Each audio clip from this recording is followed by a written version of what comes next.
교회 소식 알려드리겠습니다. 오늘은 대강절 두 번째 주일이고요. 성찬식이 있는 주일입니다. 제자훈련 성장반 점심 식사 후 1층 회의실에서 모이고요. 연말 정책 당회 은혜 중에 또 여러분의 기도 가운데 잘 다녀왔습니다. 회계감사 및 예산결산위원회가 있는데요. 이번 주 중에 회계감사하고 또 예산결산위원회가 목요일날 오전 8시에 새벽기도 끝나면서 바로 진행하려고 합니다. 회계감사위원으로는 이상지 장로님, 김준서 수사님 되시고요. 예결산위원회는 재정위원, 그리고 당회원, 그리고 안수집사, 팀장들 모여서 함께 예결산위원회 하도록 하겠습니다. 그래서 목요일 새벽기도 참석하시고 바로 아침 식사하시고 이어서 예결산위원회 하려고 합니다. 아시기 바랍니다. 다음 주일 11일 정기 재직회가 있는데요. 2022년도 회계 결산하고요. 2023년도 예산안을 위해서 재직회를 하게 됩니다.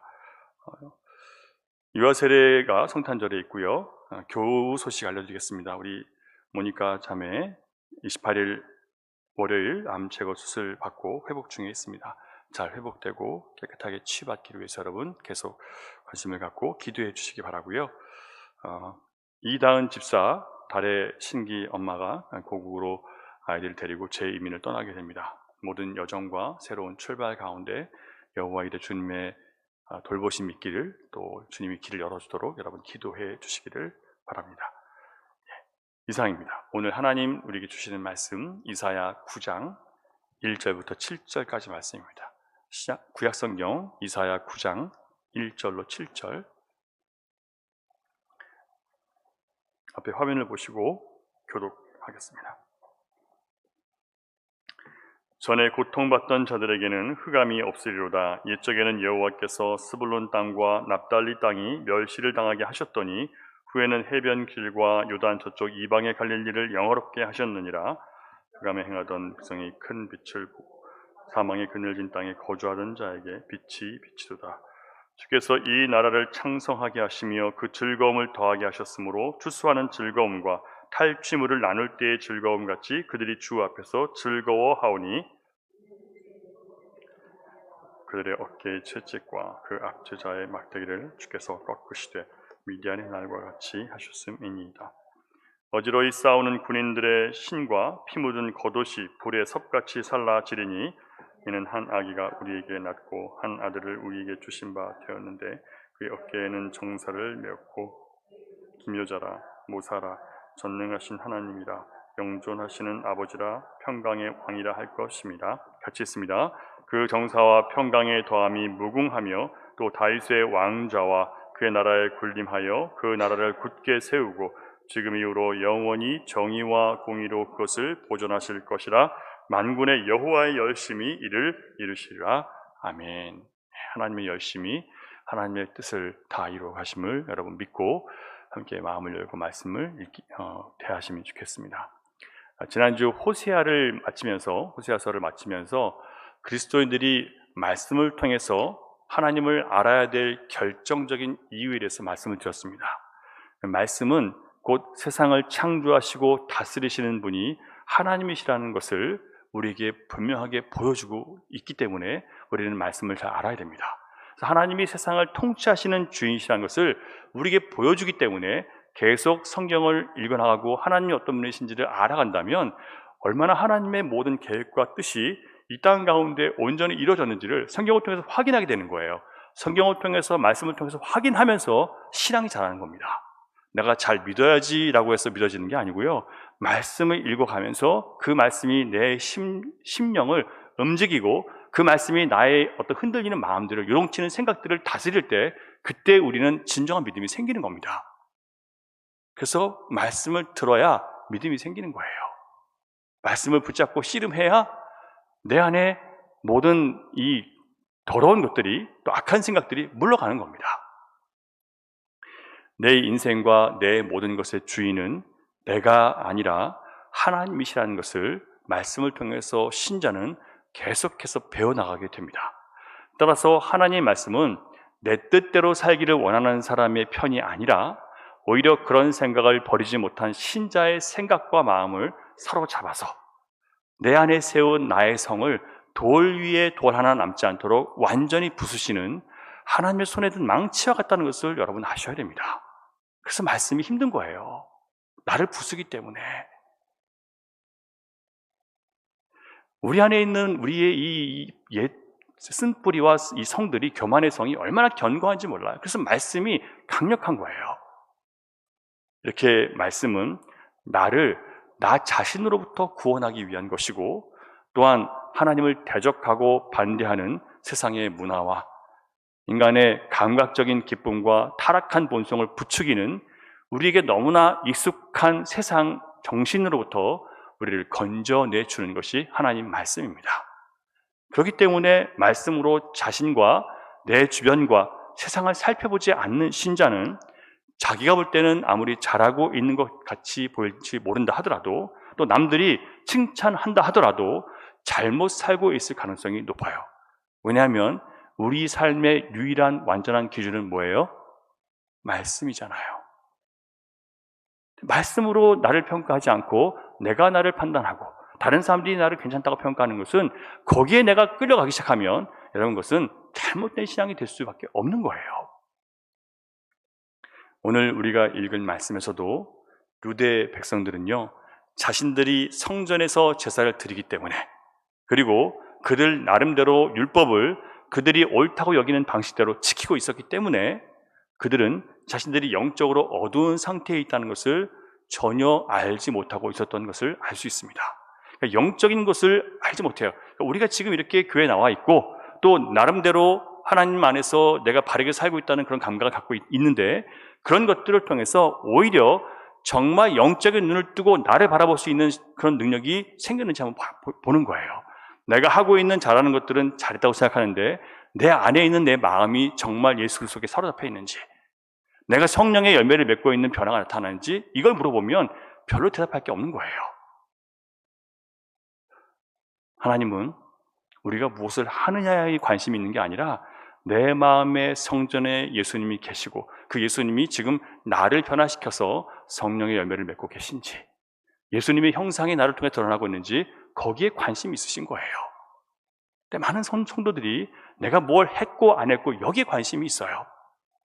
그러니까 더 했고 안 했고 가지고 늘 다투는 거예요.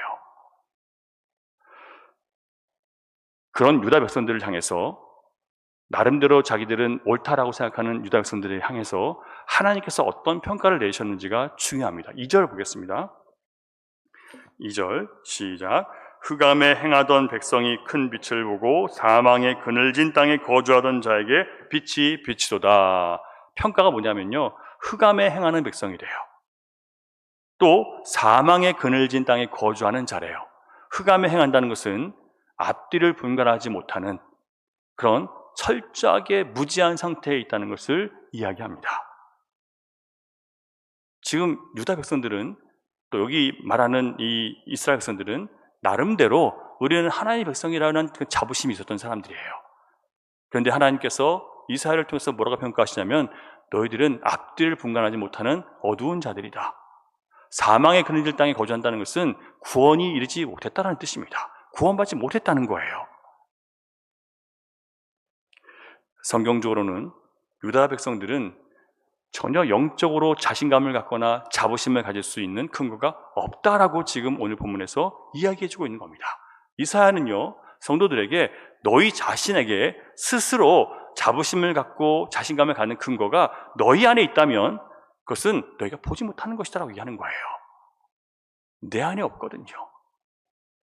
어디 있어요? 하나님의 은혜 안에 있는 것이, 그 은혜 안에서 살아가는 나 자신에서 그 자부심을 갖는 것이지 내 스스로에게 자부심을 갖는 게 아니에요. 그런 사람들이 향해서 이사야는 어둡다, 사망의 그늘진 백성 가운데 거주하는 자다라고 혹독한 평가를 내리고 있습니다. 그런데 이사야가 유다 백성들에게 이렇게 너희가 영적으로 비참한 상태에 있고 비천한 상태에 있다는 것을 보지 못하고 있다라고 선포했을 때 그들의 반응이 어떠했을까요?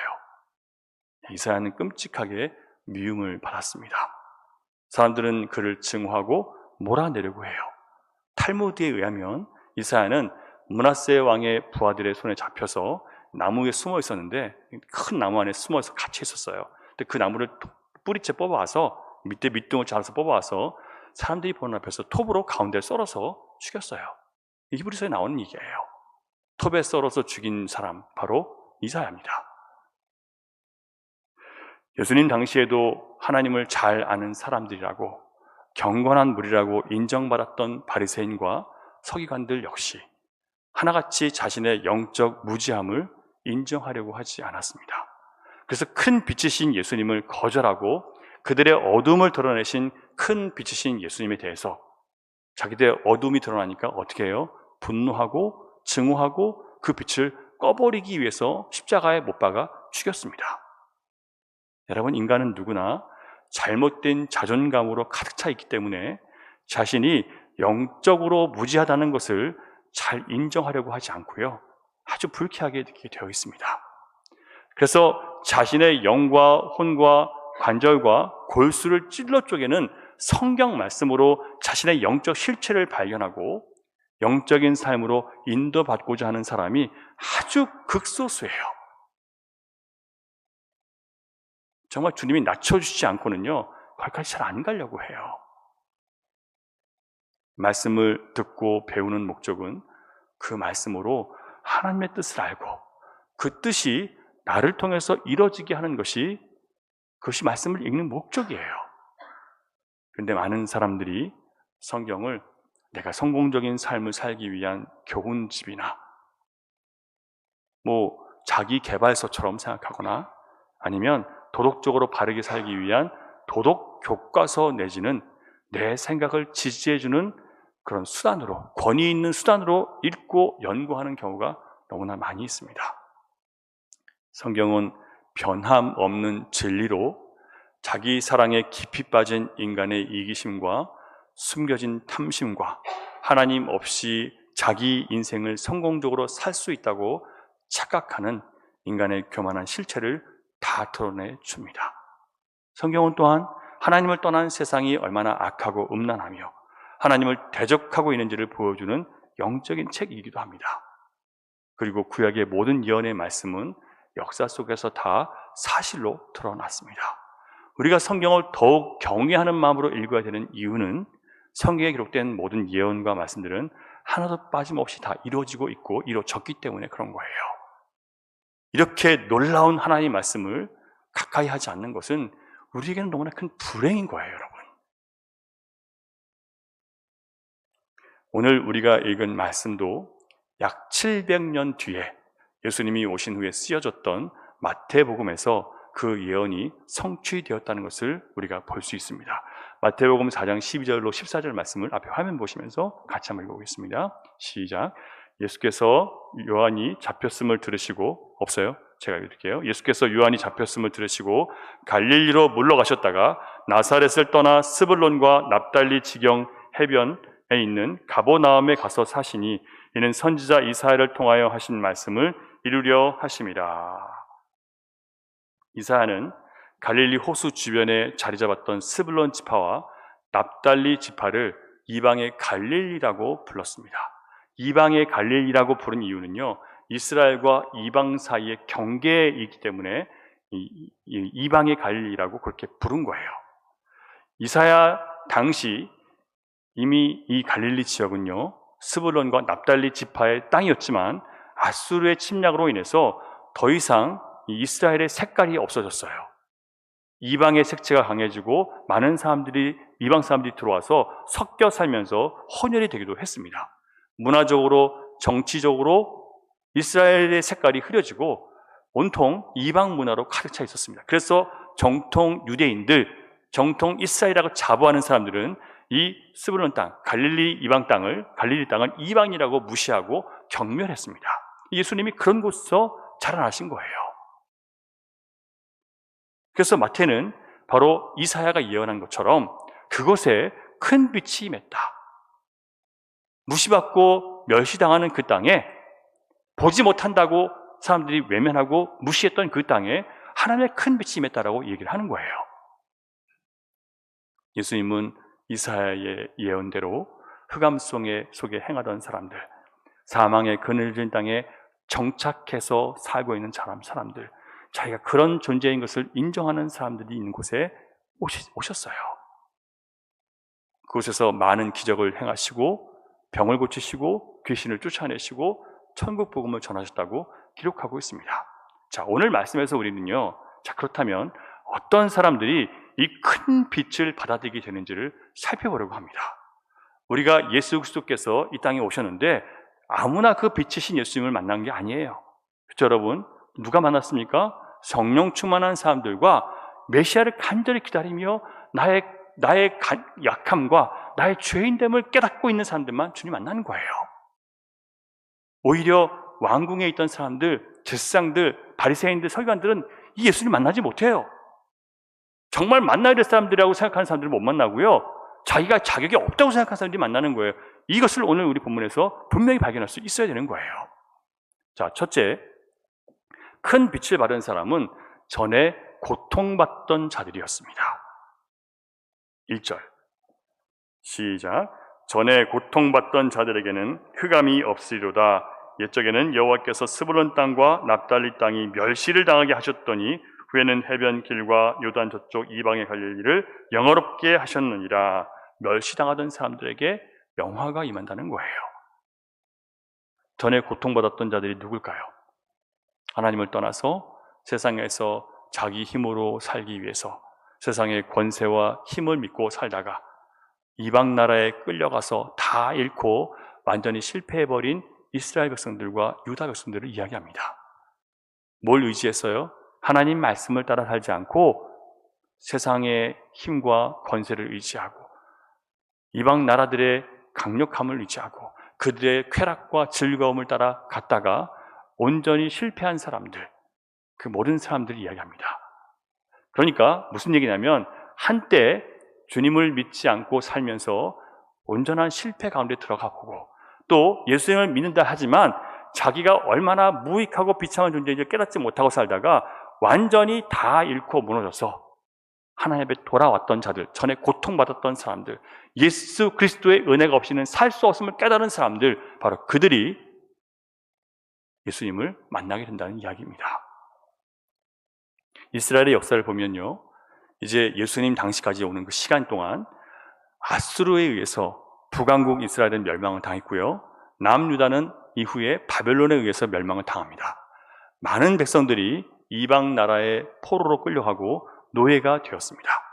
북왕국 이스라엘 사람들은 대부분 이스라엘의 정체성을 잃어버리고요, 그들이 사는 이방 땅에서 이방인들과 동화되어 살아갑니다. 그러나 남왕국 유다는 포로로 끌려가서 고통 가운데서 더 예루살렘을 사모했고 하나님을 예배하고자 하는 성전 제사를 사모하는 마음이 더욱 커져갔습니다. 하나님은 예레미야에게 약속하셨던 대로 70년 후 페르시아 왕 고레스를 통해서 유다 백성들을 고국에 돌아오게 하셨고 성전을 다시 건축하도록 허락하셨습니다. 이렇게 종교적으로 자유를 얻었는데요, 정치적으로는 여전히 페르시아의 통치를 받아야 됐습니다. 바사 왕국. 그리고 그 후에 기원전 332년에 여러분이 잘 아는 그 유명한 알렉산더 대왕, 그리스의 알렉산더 대왕이 페르시아를 정복함으로 인해서 이제는 헬라 제국의 통치를 받는 상태가 되었습니다. 다행히 알렉산더 대왕도 그들에게 종교적인 자유를 그대로 누릴 수 있는 자유를 주었습니다. 그러나 헬레니즘 문명의 영향을 받을 수밖에 없었던 상황이었습니다. 그런데 알렉산더 대왕이 다니엘 선지자의 예언대로 갑자기 열병으로 죽습니다. 다니엘서에 예언이 나와 있어요. 갑자기 전쟁을 하다가 죽어버려요. 그의 유언에 따라서 4명의 장군들이 땅을 나눠 갖게 됩니다.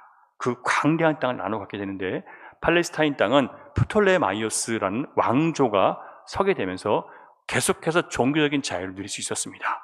그러다가 셀류크스 왕조의 안티오코스 3세라는 아주 극악무도한 왕이 있는데요, 그가 이 유대 땅을 지배하게 되면서 문제가 일어나기 시작해요. 처음에는 잠깐 호의적이었습니다. 그런데 안티오코스 3세가 로마와 전쟁을 벌였다가 참담하게 패배하게 됩니다. 그런데 그 전쟁 배상금으로 천문학적 숫자의 돈을 지불하게 되는데요. 오늘날 미화로 따지면 3천만 불 정도 되는 돈이래요. 어마어마하죠. 그래서 안티오쿠스는 예루살렘에 있는 모든 성전의 금은 보화들을 다 쓸어가기 시작한 거예요. 그가 죽은 후에 셀루쿠스 4세 그리고 그 다음 왕인 안티오쿠스 4세 역시 예루살렘 성전의 보물들을 약탈하고 유다 백성들이 감당할 수 없을 만큼 무거운 세금을 부과했습니다. 그러니까 경제적으로 정치적으로 정말 힘든 시기에 살았던 거예요. 고통받았죠. 그리고 시리아의 법과 관습을 따르게 함으로 그들의 어떤 정신적인 가치들을 계속해서 무너뜨리려고 하는 겁니다. 그리스 신 얼마나 신이 많아요? 신전을 세웁니다. 여신들을 숭배하도록 강요합니다. 헬레니즘 문화와 종교를 강요하는 통치자들은 팔레스타인 땅 곳곳에 그리스식 경기장과 극장들을 세웁니다. 여러분 경기장, 극장 뭐 하는 데인지 아시죠? 오락을, 재미를 즐기게 만드는 거예요. 그래서 하나님을 예배하는 것의 즐거움을 빼앗아 버리는 겁니다. 그리고 신전과 대중 목욕탕을 만들어 놓습니다. 유대인들에게는 안식일을 지키는 것을 금하고 할례를 행하지 못하게 하고요. 심지어 나중에는 돼지를 성전에 몰아넣어서 제우스 신을 위한 제단에 돼지피를 가지고 성전 안쪽에다가 제사를 드리게 합니다. 돼지피는 하나님께서 가증히 여기는 부정한 짐승인데 그것을 가지고 성전을 모욕한 거예요.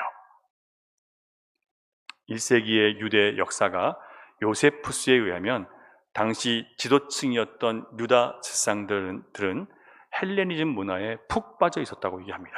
세상 쾌락에 탐닉하면서 이 제사장의 직분이 마치 왕을 능가하는 그런 권리를 누리고 있었던 거예요. 그래서 제사장직을 사고 파는 그런 타락의 경지까지 이르게 됩니다. 그리고 성전 뜰이 당시에 술꾼들의 숙소가 되었대요. 성전에는 하나님 보시기에 불경한 그런 이방 의식들이 행해졌고요. 당시 많은 이 역사적인 사실들이 그걸 증명하고 있습니다. 얼마나 하나님께서 슬퍼하셨을까요? 그리고 그런 것들을 보는 그래도 하나님을 경외하는 유다 백성들이 얼마나 빨리 메시아가 오기를 간절히 바랐겠습니까? 이런 상황이 지속되면서 메시아를 간절히 바라는 백성들의 열망은 점점 커져갔고 메시아가 오셔서 정치적으로 경제적으로 우리를 이 압박과 고통에서 건져 주실 것이라고 그들은 믿었습니다. 근데 문제는 이렇게 현실적인 고통이 메시아를 향한 간절한 바람을 갖게 하긴 했지만 죄에서 구원하실 메시아를 기다리는 것이 아니라 이 현실적인 고통에서 문제에서 벗어나기를 원하는 그런 메시아를 간절히 원하게 된 거예요. 어쨌든 그들의 마음에는 고통 가운데 메시아를 기다리는 마음을 갖게 했던 거죠. 중요한 것은 여러분 누가 메시아를 만날 수 있어요?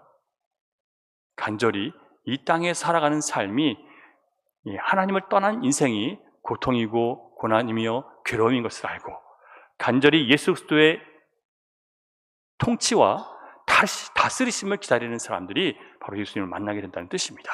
두 번째, 예수 그리스도를 마음의 빛으로 영접할 수 있었던 사람들은요, 자신들이 영적인 맹인, 곧 영적으로 보지 못하는 상태라는 것을 인정하는 사람들이 예수님을 만나게 되는 거예요. 2절을 보겠습니다. 시작. 흑암에 행하던 백성이 큰 빛을 보고 사망의 그늘진 땅에 거주하던 자들에게 빛이 비치도다.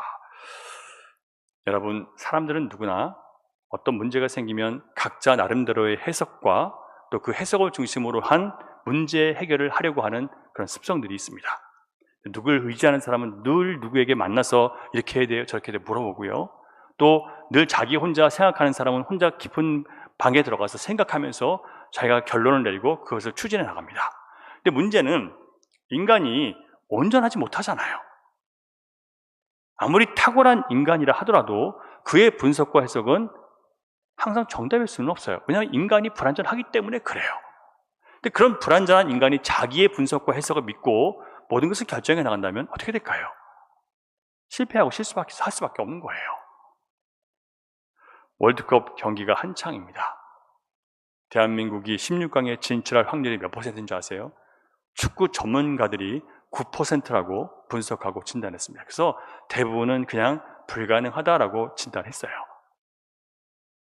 심지어 여러분, 알파고로 또 다른 회사의 어떤 이 인공지능으로 계산한 결과 우리나라가 16강에 진출할 수 있는 그 퍼센티지는 아주 적었습니다. 거의 불가능했어요. 알파고는 우리가 포르투갈을 이길 수 있는 가능성이 마이너스 200%라고 그렇게 얘기했습니다. 인공지능이요. 모든 데이터를 다 집어넣는데 그렇게 결론을 내렸어요. 그리고 우리가 한 골을 먼저 먹었을 때는 마이너스 2000%로 우리가 이길 수 있는 확률이 마이너스 2000%였대요. 그걸 엎어버리잖아요. 그러니까 사람이 만든 모든 것도, 사람 자체도 어떤 일을 바르게 해석하고 분석할 수 있는 능력이 온전치 않다는 거예요. 사람을 볼 때 눈에 보이는 숫자와 그가 그동안 해왔던 업적이나 능력만으로 그 사람을 판단하는 것은 하나님께서 인간에게만 주신 정신력이나 창조력이나 잠재력을 보지 못하기 때문에 나타나는 현상이에요. 마찬가지로 영적인 세계에서 중요한 것은 그 사람이 세상에서 얼마나 대단한 사람이며 얼마나 사람들에게 주목받고 칭찬받는 사람이냐가 아니고요, 오히려 얼마나 주님을 향해서 가난한 마음을 갖고 있느냐가 중요한 거예요. 얼마나 그 사람이 주님을 사모하고 자기를 낮추어서 주님을 받아들이기 위해서 자기 스스로 살 수 없는 존재를 알고 하나님 말씀에 붙들어 살기 위해서 간절함을 갖고 있느냐, 이것이 중요한 거예요. 나는 하나님의 도우심과 인도하심이 아니고는 실패할 수밖에 없는 존재입니다. 나는 아무것도 아닙니다 라고 인정하는 사람에게 하나님의 은혜가 머물게 되어 있어요. 다시 말해서 우리가 예수님께 온전히 장악당하지 않는다면 우리는 성령의 열매를 맺을 수가 없고요, 그리스도의 향기가 나는 사람이 될 수 없다는 것을 인정하셔야 됩니다. 이것을 온전히 인정하고 받아들이는 것이 바로 심령이 가난한 자이고, 이것이 바로 내가 영적으로 얼마나 비천하고 무능한지를 깨달은 자기가 영적 맹인이라는 것을 인정하는 사람의 모습이에요. 다른 사람들이 뭐라고 하면 인정하는 거죠. 네, 그럴 수도 있겠네요. 전에는 반대하고 변호하고 변명하려고 했는데 더 그럴 수도 있겠네요.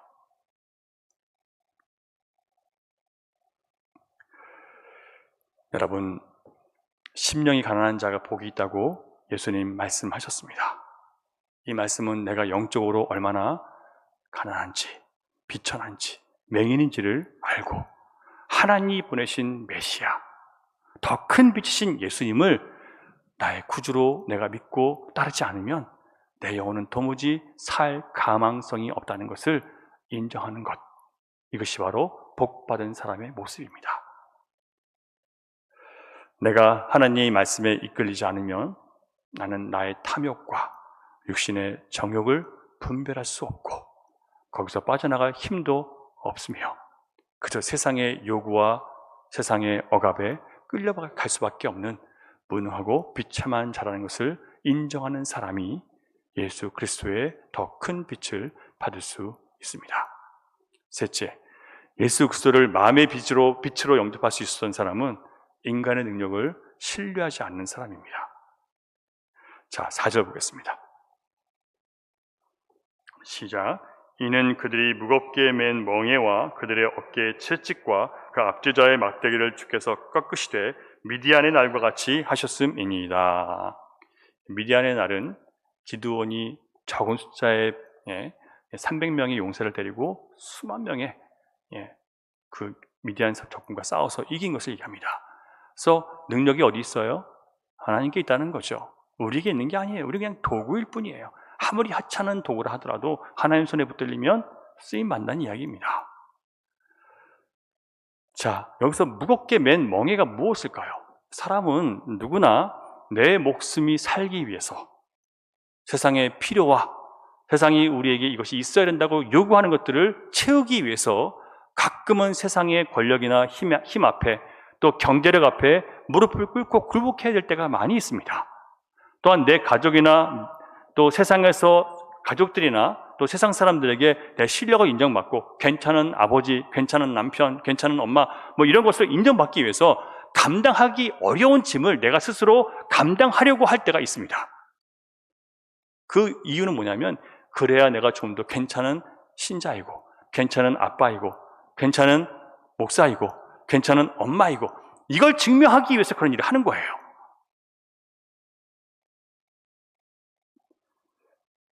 그러다 보면 그 짐들이 내가 하나님의 백성으로 살아가야 될 책임과 의무를 자꾸 무시하며 살게 만들 때가 많은 거예요. 이사야는 선포합니다. 모든 무거운 멍에를 꺾으실 분은 누구시라고요? 하나님밖에 없으세요. 하나님께서 메시아 곧 예수 그리스도를 보내셔서 누구든지 그를 영접한 자를 진리 안에서 자유하게 해서 모든 무거운 짐을 꺾고 모든 멍에를 꺾으시겠다고 막 약속하셨어요. 내 목숨과 내가 사랑하는 사람의 목숨을 내가 지키겠다고 생각하면서 무거운 부담을 스스로 짊어지고 지쳐 쓰러진 많은 사람들, 주변 사람들에게 좋은 평판을 얻기 위해서 인정받기 위해서 더 많은 짐을 스스로 감당하는 사람들, 그것이 우리의 탐심이고 자기 자랑이고 자기 의인 줄 모르고 따라가는 사람들, 그 무거운 멍에를 예수님이 꺾으시겠다는 거예요. 그래서 예수님은 누가복음 6장에서 세상과 전혀 반대되는 놀라운 교훈을 주셨습니다. 우리는 내가 부자가 되어서, 내가 지금 풍성하게 배가 불러서, 내가 지금 웃고 즐겨서, 내가 지금 사람들에게 칭찬받고 인정받기 위해서 살면 어떻게 된다고요? 화가 있다고 말씀하세요. 그들은 지금 가난한 자, 지금 줄인 자, 지금 우는 자, 지금 예수님 때문에 박해와 따돌림과 모욕을 당하라고 하시는 예수님을 지금 부자가 되고, 지금 배가 부르고, 지금 웃고 즐기고, 지금 사람들의 칭찬과 환호를 기대하는 사람들은 그 주님을 외면할 수밖에 없는 거예요. 예수님은 우리가 예수님 안에서 부유함을 배우기를 원하세요. 내가 가진 것이 많아서 떵떵거리는 게 아니라 내 안에 예수님이 계시기 때문에 그 안에서 풍성함을 누리는 거예요. 가진 것이 없어도 괜찮아요. 나에게 영생을 주신 하나님, 영원한 저 아버지 하나님 나라를 그 어떤 돈으로도 살 수 없는 하나님 나라를 주신 그 예수님 안에서 부유함을 누리는 거예요.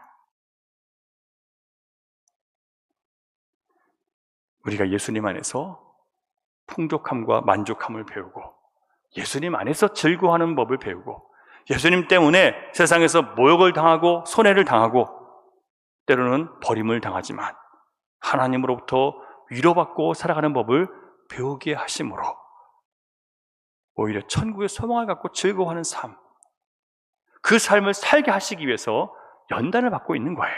그런 연단 가운데 있는 사람은 이미 하나님 나라가 그 사람 가운데 이루어져 있는 거예요.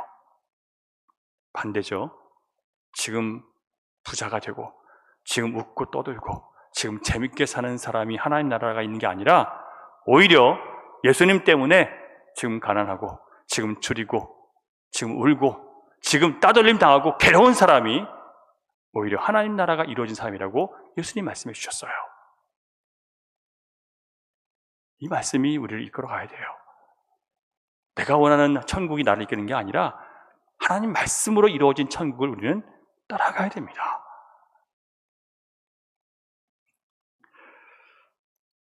그래서 하나님은 자기 백성들로 하여금 가난하게 하시고 인생의 결핍과 스스로의 힘으로 넘어설 수 없는 산이나 건널 수 없는 깊은 골짜기에 던져 넣으셔서 그 마음을 낮추시는 것입니다.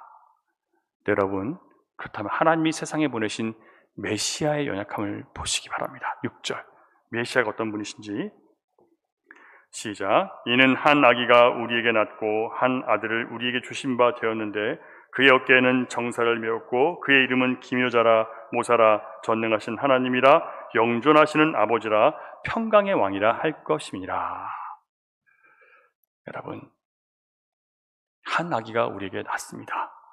하나님은 우리를 구원하시기 위해서 위대한 전사, 강력한 군대를 데리고 오실 위대한 왕을 보내신 것이 아니라 한 아기를 보내셨습니다. 그 아기는 목수의 자식이었고 미천하게 취급받았던 갈릴리 땅 나사렛에서 자라나셨습니다. 이사야의 말대로 하나님의 종으로 오신 메시아는 사람들이 주목할 만한 아름다운, 흠모할 만한 아름다움이 하나도 없다고 했습니다. 그런 배경도 없으셨어요. 아주 평범하고, 아니 평범 이하였습니다. 그러나 하나님을 믿는 저와 여러분은 하나님의 말씀인 성경이 그 한 아기에 대해서 무엇이라고 전하고 있는지를 주목해야 됩니다. 그의 이름이 뭐라고요? 기묘자입니다. 뭐라고요? 모사입니다. 전능하신 하나님이시며 영존하시는 아버지이며 평강의 왕이라고 하셨습니다. 그는 다윗의 왕좌, 곧 하나님의 나라의 주인, 왕으로 등극하셔서 그 하나님 나라를 굳게 세우고 교회 안에 그 교회를 통해서 하나님의 정의와 공의로 보존하시며 그 백성들을 구원하신다고 말씀하셨습니다. 기묘자가 무슨 뜻이에요? 경이로운 기적을 행하시는 분이라는 뜻입니다. 우리가 구원받은 것은요, 경이로운 기적이에요. 모사는 우리에게 살 길과 이길 길과 구원의 길을 제시해주는 그런 지혜자를 이야기합니다.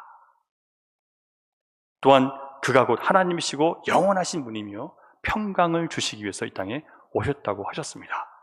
여러분, 나는 정말 이 메시아, 이 성경에 기록된 예수 그리스도를 성경의 계시대로 믿고 있습니까? 그 하나님의 선하심을 의심하지 않고 어떤 상황에서도 마음을 지키는 것이 신자의 복이에요. 이게 신자의 능력입니다. 말씀을 믿고 나를 복종시키는 거예요. 그런 믿음을 갖게 되면 내가 당하는 모든 고통과 불행이 전부 나의 죄와 허물 때문이라는 것이 보이기 시작해서 하나님을 원망하거나 누구를 탓할 수가 없게 되어 있습니다. 또한 그렇기 때문에 더욱 진리의 말씀을 사모하고 말씀의 인도를 받지 않고는 내가 구원받을 수 없구나, 내가 이 상황에서 벗어날 수 없구나, 내 문제가 해결될 수 없구나를 알고 더 간절히 말씀 앞에 엎드리게 되는 거예요. 말씀의 인도를 받지 않고 사는 육에 속한 삶은 양심의 괴로움으로부터 자유롭게 될 수가 없습니다. 육신이 원하는 대로 사는 것이 비록 내 몸을 편안하게 해줄 수 있을지는 몰라도, 내 몸을 재밌게 해주고 또 쾌락을 제공해 준다 하더라도 말씀을 외면한 자의 양심은 그 내면의 고통과 영혼의 침체를 면할 수가 없게 되어 있어요. 영혼의 침체 가운데 있다는 것은 내가 말씀을 외면하고 있다는 뜻입니다. 감사한 것은 그 양심의 고통과 영혼의 침체마저도 하나님께서 사랑하셔서 받으시는 아들에게 주시는 징계라는 거예요. 이게 없는 게 문제지 있는 게 복이란 말이죠, 여러분. 이것을 깨달았다면 우리는 우리 인생의 모든 방황과 흑암을 물리치시고 우리를 억압하는 모든 세상의 죄의 멍에를 꺾으신 큰 빛이신 예수님께 여러분 온전히 마음의 무릎을 꿇어야 됩니다. 이것이 성탄절을 준비하는 대림절을 보내고 있는 저와 여러분에게 주님이 보여주신 참된 신자의 모습입니다. 이 복된 대림절 기간 동안 여러분 세상의 빛으로 오신 예수 그리스도를 내 마음의 왕으로 다시 모실 마음의 준비가 되셨습니까? 자, 그렇다면 우리는 무엇을 해야 될까요? 첫째, 주님의 말씀의 인도를 받지 못할 때 내 양심과 영혼이 얼마나 흑암 중에 방황하고 고통스러웠는지를 기억해 내셔야 합니다. 얼마나 영혼이 침체되어서 힘들었는지를 기억해 내셔야 돼요. 둘째, 하나님 말씀으로 지금 나의 말과 행실과 성품이, 그리고 지금 나의 선택이 예수 그리스도를 따르고 있는지를 말씀으로 점검해야 됩니다. 셋째, 더 이상 내가 내 영혼을 책임질 수 있는, 내가 사랑하는 사람들의 영혼마저 책임질 수 있는 존재가 아닌 무능한 존재인 것을 깨달았다면 큰 빛으로 오신 예수님께 내 삶의 모든 부분을 비춰달라고, 그리고 다스려 달라고 매 순간 나를 주님께 내어드리는 기도를, 성령의 감동을 따르는 삶을 여러분 이제 선택하셔야 돼요. 우리의 대부분의 삶은 우리의 선택이 우리의 결과를 만들어내는 겁니다. 말씀이 나의 주인이 되는 삶을 선택할 것인지, 사람의 말이, 내 감정이 나의 주인이 되게 허락할 것인지, 그것에 따라서 여러분은 성령의 사람이 되기도 하고 육에 속한 사람이 될 수도 있습니다. 이제 그 빛을 따르는 저와 여러분은 오늘도 기적을 행하시는 기묘자 예수님, 모든 방황과 혼란과 무지를 깨뜨리시는 모사이신 예수님, 그리고 모든 불의와 다툼과 분열을 화해하게 하셔서 화평케 하시는 예수 그리스도를 깊이 신뢰하며 나를 이 흑암에서, 나를 이 인생의 무거운 짐과 죄의 멍에로부터 꺾어 주시고 다시 인도해 달라고 여러분 기도하시기 바랍니다. 우리 같이 기도하겠습니다. 하나님, 예수님께서 말씀하신 것처럼 아버지 하나님의 뜻이 하늘에서 이루어진 것처럼 이 땅에서 나를 통해서 이루어지기를 바라는 기도를 주님이 가르쳐 주셨습니다. 근데 우리는 하나님 말씀이 내 삶을 통해서 이루어지는, 내가 그 하나님의 어떠하심을 드러내는 통로라는 생각을 자주 잊어버리고 내가 원하는 것을 이루기 위해서 하나님을 이용하는 그런 잘못된 신앙을 갖고 나를 주장하고 증명하기 위해서 말씀을 이용하는 잘못된 신앙을 갖고 살아왔음을 주님 앞에 고백하고 인정하고 회개합니다. 주님, 주님의 말씀은 내 발의 등이요 내게 빛이라고 하셨습니다.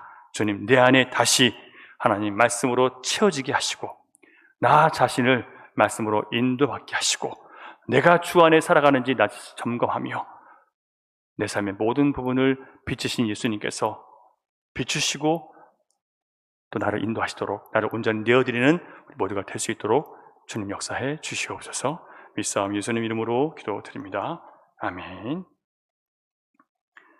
찬송가 254장 1절 부르시면서 성찬 예식 시작하겠습니다.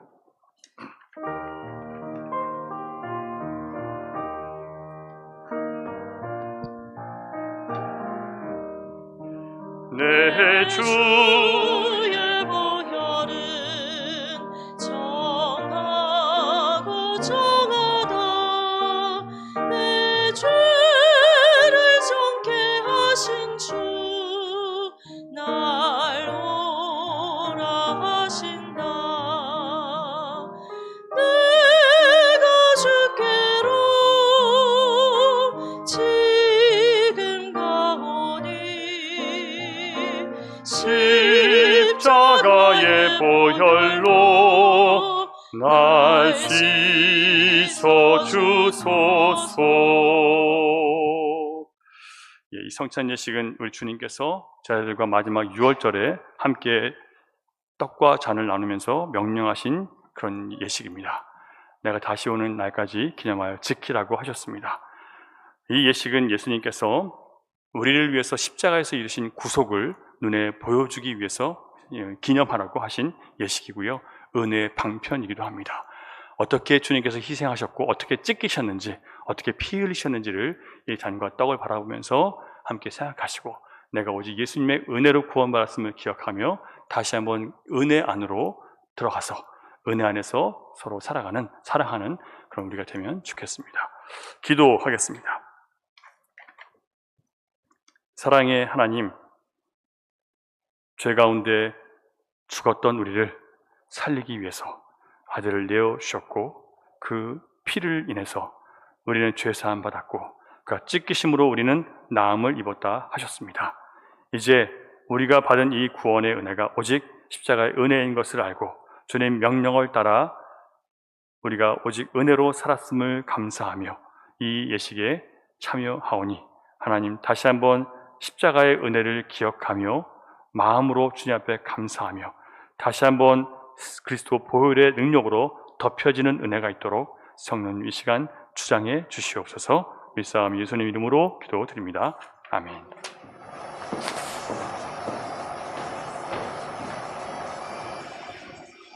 주님께서 잡히시던 밤 6월절 식탁에서 우리 주님은 사랑하는 자녀들과 함께 식사하셨습니다. 그래서 떡을 드시고 축사하시고 떡을 떼시면서 말씀하셨습니다. 이것은 너희를 위하여 상하고 지키는 십교의 주님은 달을 주셨습니다. 그리고 사랑하는 제자들에게 주시며 말씀하셨습니다. 이것은 너희를 위하여 흘리는 내 땀, 너희와 나 사이에 맺은 새 언약의 땀. 이제 주님의 말씀을 따라 우리의 떡과 잔을 한 가지 하겠습니다.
기도하겠습니다.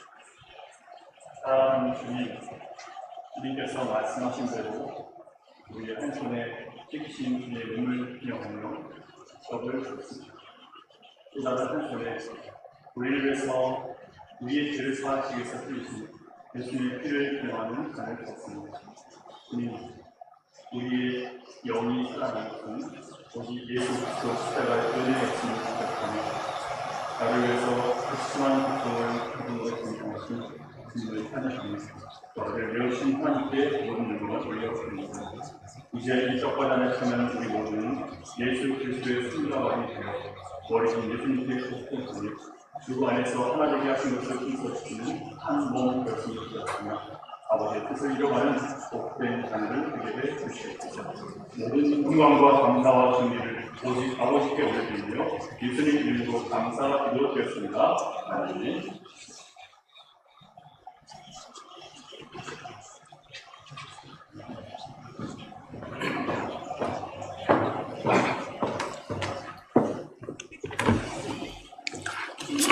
기도하겠습니다. 하나님, 이 시간 주님의 거룩한 성찬에 주님 명령을 따라서 참여하고 십자가 은혜를 기억하며 다시 그 사랑 우리 마음 깊은 곳에 새겨 넣었습니다. 이 시간 주님을 통해서 우리에게 들어온 이 사랑과 용서와 자비의 은혜가 우리 마음 가운데 진정한 평강과 용서받은 자의 기쁨과 또 하늘의 안식이 넘치도록 우리 안에 부어지게 해 주시옵소서. 우리도 이제 세상으로 나아가 하나님의 은혜 받은 자답게, 사랑 받은 자답게 주님의 은혜를 더 크게 자랑하며 사랑으로 세상을 품고 용서하는 자녀 되게 해 주시옵소서. 내 안에 흐르는 그리스도의 보혈의 피가 있다는 것을 기억하며 주님, 주께서 하나 되게 하시고 힘써 서로 사랑하라고 하시고 서로 허물을 덮어주라고 하신 은혜가 우리를 통해서 실현되게 해 주시옵소서. 성령님, 다시 한번 간구하오니 우리가 받은 이 은혜 안에 계속해서 머물 수 있도록 우리 마음과 생각을 지켜 주시옵소서. 감사드리며 예수님 이름으로 기도드립니다. 아멘. 254장 4절입니다.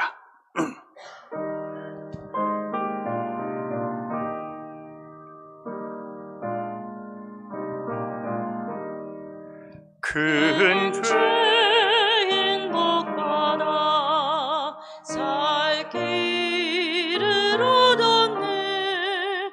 한없이 넓고 큰 은혜 베풀어 주소서.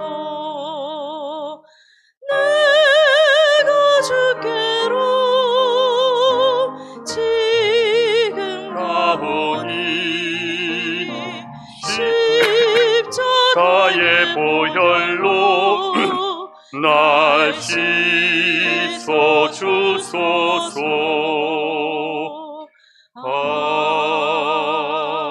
아멘. 기도하겠습니다. 이제는 우리 구주 예수 그리스도의 크신 은혜와 아버지 하나님의 극진하신 사랑과 성령님의 감화, 감동, 교통, 역사, 위로, 인도하심이 이제 흑암에 행하는 백성들과 사망의 그늘 땅에 거하는 백성들에게 오신 더 큰 빛이신 예수님을 내가 흑암에 머무는 자임을 인정하고 내가 무지한 자임을 인정하며 내가 은혜 없이는 살 수 없는 자라는 것을 인정하며 주님을 사모하며 기다리는 하나님의 자녀들의 머리와 가정과 일터와 미래 가운데 흩어져 있는 열방의 교회와 선교지 가운데 이제로부터 영원토록 함께 하시기를 간절히 축원하옵나이다. 아멘.